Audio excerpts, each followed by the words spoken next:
Hasil pembelajaran dari topik pada hari ini akan menerangkan tentang perpaduan negara dan integrasi nasional. Dan yang kedua, membincangkan usaha-usaha yang cuba dilaksanakan oleh kerajaan untuk mengatasi masalah-masalah perpaduan kaum. Okey. Jadi apa dia sebenarnya? Integrasi nasional, perpaduan kaum, ini apa dia sebenarnya? Selepas kemerdekaan, negara menghadapi pelbagai masalah dalaman, terutamanya masalah perpaduan dan integrasi di antara kaum. Maklumlah, kita baru sahaja merdeka, kita baru sahaja mengalami peristiwa di mana pentadbiran itu secara mutlaknya berada di dalam tangan rakyat kita sendiri. Jadi belum lagi kita belajar bagaimana nak bersatu padu dan bersama-sama pada ketika itu untuk bersama-sama membangunkan negara. Jadi terdapat masalah perpaduan dan integrasi. Integrasi ni maksudnya hubungan di antara kaum. Jadi pelbagai langkah telah diambil oleh kerajaan Malaysia untuk mengatasi masalah ini. Di antaranya adalah dengan penyeragaman sistem pendidikan, integrasi ekonomi, penyatuan fahaman politik dan aspek-aspek sosial yang lain. Ini usaha kerajaan secara berterusan untuk melihat bahawa negara kita ini maju bersama-sama tanpa mengira kaum. Jadi terdapatlah berbagai dasar yang telah dijalankan. Di antaranya adalah dasar ekonomi baru, dasar kebudayaan kebangsaan, pembentukan rukun negara bagi menyatu padukan masyarakat pelbagai kaum di negara kita Malaysia. Dalam setiap sesuatu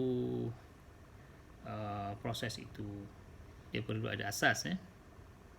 Jadi perpaduan ialah proses penyatuan daripada semua aspek fizikal, sosial, ekonomi dan politik, tetapi tidak termasuk biological. Apa maksudnya di sini? Maksudnya asas perpaduan boleh sahaja dalam bentuk fizikal. Kita berada di dalam sebuah kelas yang sama untuk belajar di sekolah. Kita boleh berada di dalam institusi sosial yang sama, di dalam mungkin di dalam pasaraya, berada di pusat-pusat khidmat kerajaan, hospital dan sebagainya. Kita boleh berada bersama. Ekonomi juga boleh dilakukan bersama, berjual beli, perdagangan, import ekspor, tidak kira kaum. Dan juga politik boleh berada di dalam suatu penyatuan. Maksudnya tidak kira bangsa, berada di dalam satu gagasan politik yang sama juga boleh. Namun begitu ia tidaknya termasuk biological. Maksudnya tidaklah termasuk dari segi mestilah maksudnya Melayu saja, Cina saja, Cina jadi Melayu jadi India, tak boleh begitu. Maksudnya dia tidak termasuk dalam aspek biological. Kita tidak boleh memaksa seseorang individu itu untuk menjadi bangsa yang lain, tidak boleh. Dia tetap kaum yang sama tetapi boleh berada di dalam penyatuan dalam aspek yang saya sebutkan tadilah. Jadi perpaduan juga didefinisikan sebagai satu proses bagi mewujudkan satu identiti nasional dalam kumpulan yang terpisah dari segi kebudayaan, sosial dan lokasi dalam sebuah unit politik. Maksudnya proses mewujudkan satu identiti nasional. Tidak kira bangsa atau agama, tetapi identiti nasional itu dia akan mempamerkan bahawa kita adalah rakyat Malaysia walaupun berbeza dari sudut budaya dan lokasinya serta unit politik.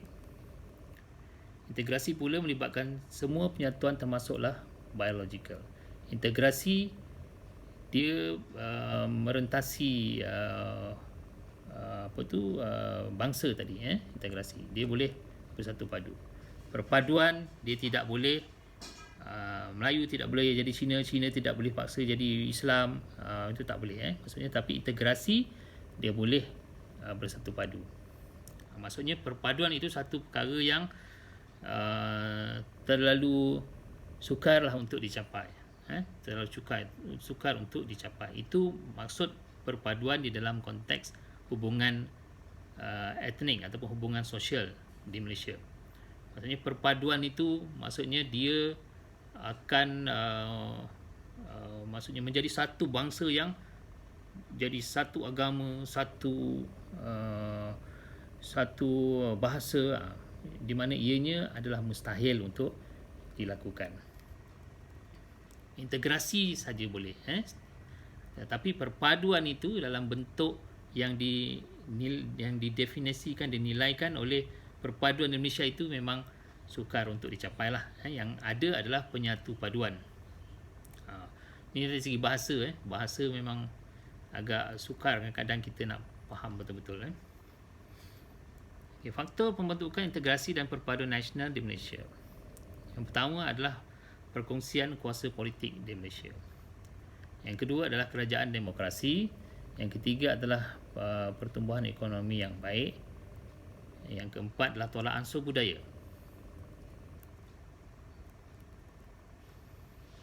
Apakah dia cabaran pembinaan negara bangsa? Cabaran pembinaan negara bangsa. Negara bangsa ni apa? Negara bangsa ni adalah negara yang diidentitikan sebagai satu yang boleh kita lihat sebagai bangsa Malaysia, contohnya begitu. Bangsa Malaysia, inilah bangsa Malaysia. Dah sampai ke tahap bangsa Malaysia ke? Belum lagi. Masing-masing dengan identiti kaum masing-masing. Mungkin kita boleh syaratkan bahawa setiap bangsa Malaysia itu pasti boleh bertutur dalam bahasa Melayu, contohnya. Pasti boleh mengenali adat resam dan budaya bangsa lain, budaya kaum lain di negara kita. Pasti boleh menerima aspek-aspek kepercayaan tanpa menukar agama lah, maksudnya kepercayaan, boleh menghormati kepercayaan budaya lain, kepercayaan agama kaum lain. Adakah dah sampai ke tahap itu?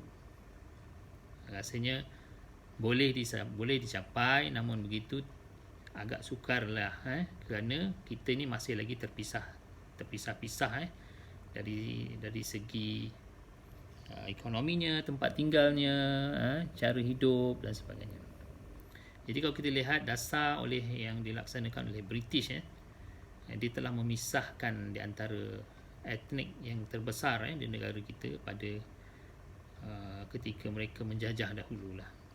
Itu Melayu, Cina, India yang telah terpisah dari segi tempat tinggalnya, sumber ekonominya dan sistem pendidikan. Hal ini menimbulkan rasa tidak puas hati dalam kalangan orang Melayu. Di samping etnik Cina dan India juga tidak berpuas hati dengan syarat-syarat kerakyatan yang ketat. Jadi perasaan tidak puas hati itu pasti berlaku dalam mana-mana kaum. Nak memuaskan hati semua kaum bukannya mudah. Jadi kerajaan telah berusahalah untuk mengurangkan jurang perbezaan di antara kaum di negara kita. Apakah dia masalah awal perpaduan kaum di Malaysia? Seperti sebut tadi, pemisahan tempat tinggal, kemudian perbezaan pekerjaan, kemudian sistem pendidikan yang berbeza, fahaman politik berbeza aliran, fahaman dan sering berpecah kerana tidak puas hati di antara satu sama lain. Fahaman pun ini cerita pasal fahaman politiknya. Ada berbeza aliran, fahaman serta sering berpecah. Ini berlaku dalam mana-mana budaya pun saya rasa berlaku. Ketidakpuasan hati dan juga sentiasa ingin mengungguli sesuatu puncak pemerintahan, dia menimbulkan rasa ketidakpuasan hati dalam kalangan politicians, ahli-ahli politik ini juga berlaku sehingga sekarang lah. Kalau kita lihat sekarang ni di negara kita agak unik lah kita lihat ada beberapa parti politik yang begitu sedang mencari-cari tapak yang sebenarnya, di manakah, dengan siapakah mereka ingin bekerjasama. Kalau kita lihat kerajaan kita sekarang ni terdiri daripada Bersatu, UMNO, PAS dan juga GPS di Sarawak dan juga beberapa anggota bebas. Namun begitu, kebelakangan ini kita lihat bahawa parti politik ada yang mula menunjukkan reaksi yang ingin keluar daripada gabungan dan sebagainya. Jadi di situ kita boleh lihat fahaman politik berbeza aliran, fahaman sering berpecah. Memang betul berlaku. Itu yang sedang berlaku di negara kita, dan kita lihatlah di penghujungnya bagaimana. Kerana margin kedudukan di parlimen itu terlalu hampir. Jadi seterusnya masalah ekonomi yang menimbulkan salah faham di antara kaum. Masalah ekonomi ni sebenarnya masalah dasar. Benda ni dah lama. Maksudnya selepas daripada penjajahan British, maka berlakulah masalah yang kita boleh lihat jurang di antara kaum ini terlalu melebar. Ada kaum yang mendapat lebih peluang untuk meningkatkan ekonomi, terdapat kaum yang dipinggirkan, dan terdapat kaum juga yang tidak ada kemudahan untuk mereka terus merancakkan ekonomi kaum masing-masing. Itu melibatkan kesemua kaum, dan ini menimbulkan salah faham di antara kaum. Kemudian pastilah perbezaan kepercayaan antara agama, keturunan, bahasa dan adat resam ini juga boleh menimbulkan masalah di dalam perpaduan kaum di negara kita. Pastinya rakyat mempunyai kepelbagaian dalam kepercayaan, agama lah maksudnya, kepercayaan, keturunan, bahasa dan adat resam. Agak sukar untuk kita menyatu padukan ataupun mengangkat perpaduan apabila tidak ada sukannya untuk kita dapat menerangkan keadaan yang sebenarnya untuk masyarakat memahami bahawa perlunya ada sikap saling menghormati di antara kaum. Okey, saya terpaksa admit lagi ni ramai lagi masuk. Jadi kita terganggu sekejap sebab tu masuk awal Saya bagi tadi 10 minit sebelum pukul 9. Okey, sistem pemerintahan penjajah mengamalkan dasar pecah dan perintah ini kita dah fahamlah. Tadi kita sebutkan bahawa ramai di antara kaum-kaum ini dipecah-pecahkan kedudukannya. Melayu di kampung, Cina di Lombong dan juga di bandar, India di estate. Jadi berladang-ladang yang menyebabkan kaum-kaum ini tidak bersama-sama di dalam satu komuniti bagi memahami di antara satu sama lain. Jadi apakah langkah-langkah mengatasi masalah perpaduan kaum di Malaysia? Langkah mengatasinya dicadangkan adalah menyeragamkan sistem pendidikan. Adakah sistem pendidikan kita seragam? Ya, sebahagian besar daripadanya memang benar, betul, seragam, memang seragam. kerana semua murid-murid perlu mengambil mata pelajaran asas yang sama. Bahasa Melayu, bahasa Inggeris, matematik, sains, semua kena belajar. Walaupun dia di sekolah beraliran yang lain. Kalau macam kita di Malaysia ada sekolah vernacular dipanggil. Sekolah beraliran Tamil, Cina. Kalau dulu kita ada SRK, Sekolah Rendah Kebangsaan yang bercirikan Inggeris pada tahun-tahun 80-an dahulu. 70-an, 60-an sebelum daripada ni. Nama begitu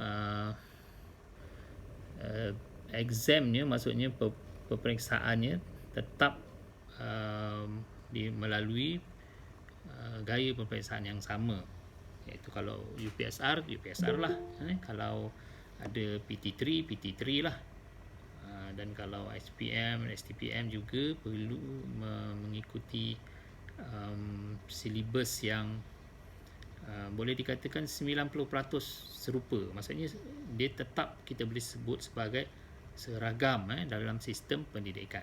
Namun begitu, ketidakpenyeragaman juga berlaku dalam maksudnya sekolah itu. Apabila kita sebut sekolah rendah jenis kebangsaan Cina, maksudnya dia pastinya majoritinya adalah masyarakat kaum Cina lah. Namun begitu, ia tetap juga terbuka kepada masyarakat lain untuk menyertai. Sama juga dengan sekolah kebangsaan dan juga sekolah rendah jenis kebangsaan Tamil. Okey. Ia tetap seragam dalam silibus pengajarannya. Mungkin ada penambahan beberapa subjek khusus bagi sistem pendidikan vernacular. Namun begitu, sistem pendidikan tetap dalam keadaan seragam. Kemudian integrasi ekonomi, penyatuan fahaman politik ni, dan juga melalui aspek sosial. Kita lihat yang ini secara umum yang diletakkan. So mungkin ada pecahannya nanti, kita lihat.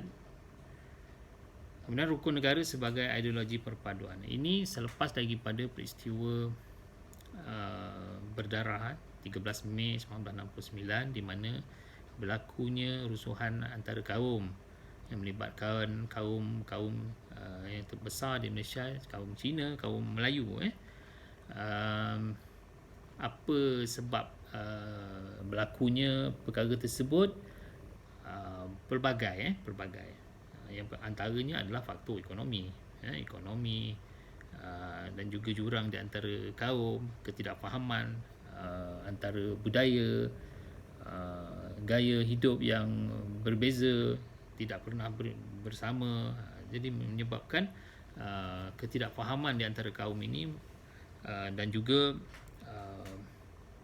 hal-hal politik juga telah menyebabkan keadaan menjadi lebih parah lah.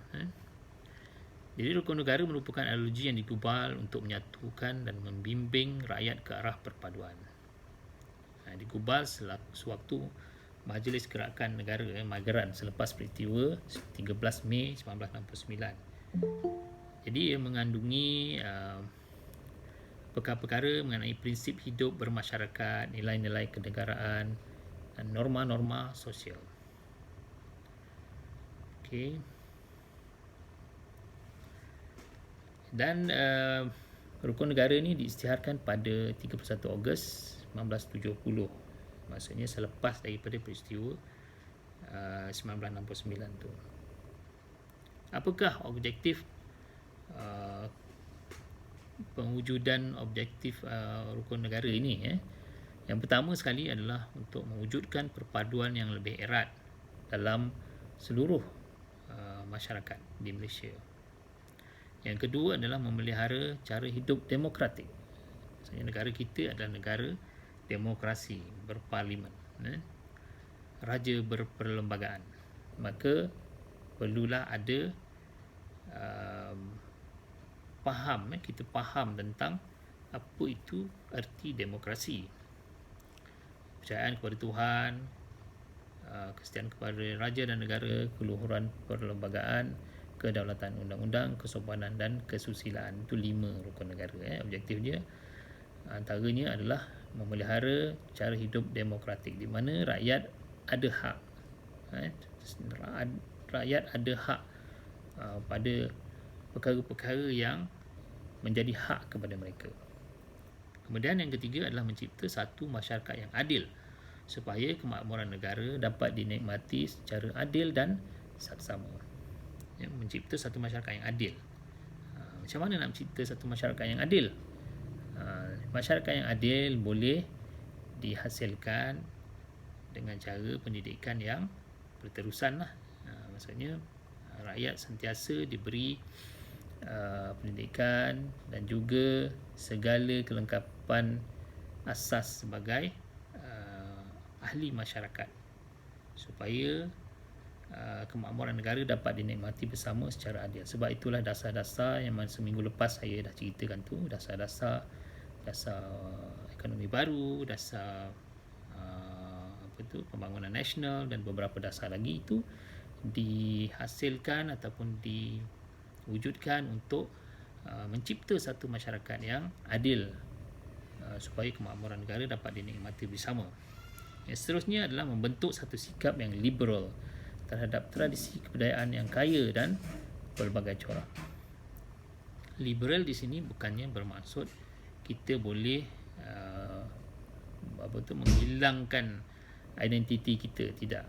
Maksudnya liberal, satu sikap liberal ni sederhana, sederhana untuk melihat dan boleh menerima dan juga menghargai tradisi budaya lain juga dalam masyarakat kita di Malaysia ini yang mempunyai pelbagai corak. Maksudnya kita tidak boleh merendah-rendahkan sesuatu budaya masyarakat yang berbeza daripada kita. Kita kena menghargai dan juga meletakkan hak kepada budaya tersebutlah pada masyarakat yang tertentu. Okey, seterusnya membina sebuah negara yang progresif. Progresif berlandaskan sains dan teknologi moden. Progresif ni maksudnya dia progres, maju ke arah kemajuan. Menjadi maksudnya dia berusaha ke arah meningkatkan pencapaian negara tersebut. Jadi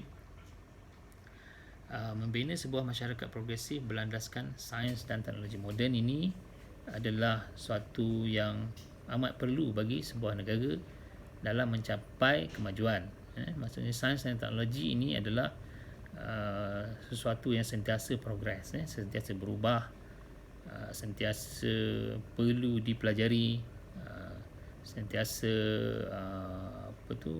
mendepani perkara-perkara yang lain. Contohnya kita tidak boleh ketinggalan dalam teknologi digital contohnya. Kalau kita ketinggalan dalam teknologi digital, maka kita akan ketinggalan pada semua hal. Maksudnya dari segi komunikasi, pembangunan dan sebagainya. Okay, apakah dia prinsip hukum negara? Dia ada 5, iaitu kepercayaan kepada Tuhan. Okay, jadi kita semua wajib percaya kepada Tuhan lah. Itu sebagai asas pembentukan prinsip-prinsip hukum negara inilah. Kemudian yang kedua adalah kesetiaan kepada raja dan negara. Kita ada raja yang berperlembagaan, negara kita negara Malaysia, dan juga kita ada perlembagaan. Perlembagaan adalah undang-undang yang tertinggi dalam sesebuah negara. Seperti yang telah saya bentangkan yang lepas-lepas, maksudnya perlembagaan itu adalah undang-undang yang tertinggi. Jadi dia perlu luhur, perlu kita menggunakannya, perlu kita hormat kepada perlembagaan tersebut. Kemudian kedaulatan undang-undang, maksudnya kalau dilihat dari sini, kedaulatan undang-undang ni maksudnya tidak ada yang boleh mengatasi undang-undang. Tidak ada yang boleh mengatasi undang-undang. No one above the law. Jadi undang-undang ini telah digubal dan wajib diikuti lah, maksudnya dia mendaulatkan undang-undang. Seterusnya, kesopanan dan kesusilaan ini adalah asas kepada kehidupan yang sejahtera.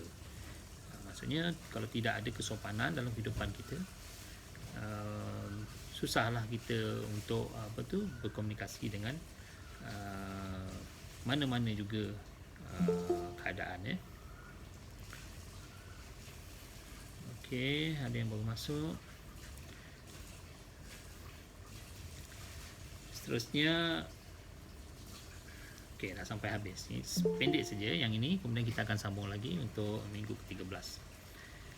Jadi kesimpulannya adalah setiap kaum utama, sama ada di tanah Melayu maupun Sabah Sarawak, di Malaysia lah maksudnya, mempunyai identiti dan kelompok masing-masing. Jadi kesepaduan sosial boleh wujud. Kesepaduan ini adalah usaha yang berterusan yang dijalankan untuk mencapai perpaduan nasional tadi tu dan dia ini boleh wujud dan bertambah sekiranya semua pihak saling melengkapkan dan menjamin kelangsungan demi meningkatkan daya tahan dan keharmonian dalam sebuah negara majmuk. Majmuk ni berbilang bangsa lah macam negara kita. Jadi perpaduan di negara ini memerlukan kerjasama dan kesedaran semua pihak sama ada secara sedar atau tidak untuk memastikan kesepaduan sosial yang sedia ada dikekalkan. Okey, kesepaduan kita yang kita sedang usahakan ini, ia perlu sama-sama sedar bahawa kita sedang berusaha untuk mencapai perpaduan. Jadi proses perpaduan itu dia akan melalui kesepaduan dahulu. Kesepaduan ni adalah usaha berterusan ke arah mencapai perpaduan. Okey, itu saja buat kuliah yang ke 12. Okey, ada apa-apa soalan?